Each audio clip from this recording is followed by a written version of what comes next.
প্রিয় ভাই ও বোনেরা, একজন মানুষ জীবনে কোনো এক সময় ইসলামের পথে ফিরে আসে। কেউ গুনাহে ক্লান্ত হয়ে, কেউ দুঃখে ভেঙে পড়ে, আবার কেউ সত্যের সন্ধানে নামাজ পড়ে, কোরআন পড়ে, চোখে অশ্রু ঝরে। কিন্তু একটি বড় প্রশ্ন হলো, আমরা কি সেই পথে অটল থাকতে পারি, নাকি আবার সেই পুরনো পথে ফিরে যাই? সাহাবায়ে কেরাম ইসলামে ফিরে আর পেছনে তাকাননি। হযরত উমর রাদিয়াল্লাহু তাআলা আনহু একদিন ইসলাম ধ্বংস করতে বের হলেন, কিন্তু কোরআনের আয়াত শুনে তার হৃদয় বদলে গেল। তিনি রাসূলুল্লাহ সাল্লাল্লাহু আলাইহি সাল্লামের কাছে গেলেন, পড়লেন, আশহাদু আল্লা ইলাহা ইল্লাল্লাহ ওয়া আশহাদু আন্না মুহাম্মাদুর রাসূলুল্লাহ।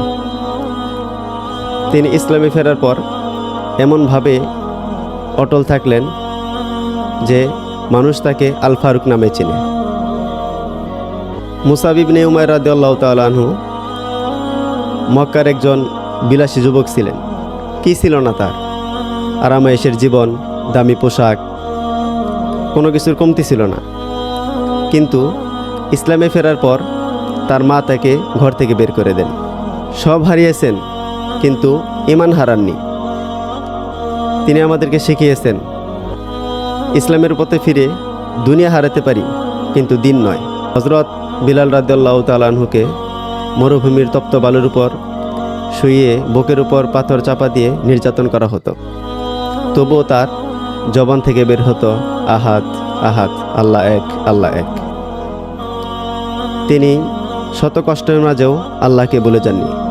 তিনি ঈমান হারাননি। ইসলামে ফিরে আসাই যথেষ্ট নয়, টিকে থাকাটাও জরুরি। তাই ইসলামে ফেরার পর যে কাজগুলো আমাদের করা খুব দরকার,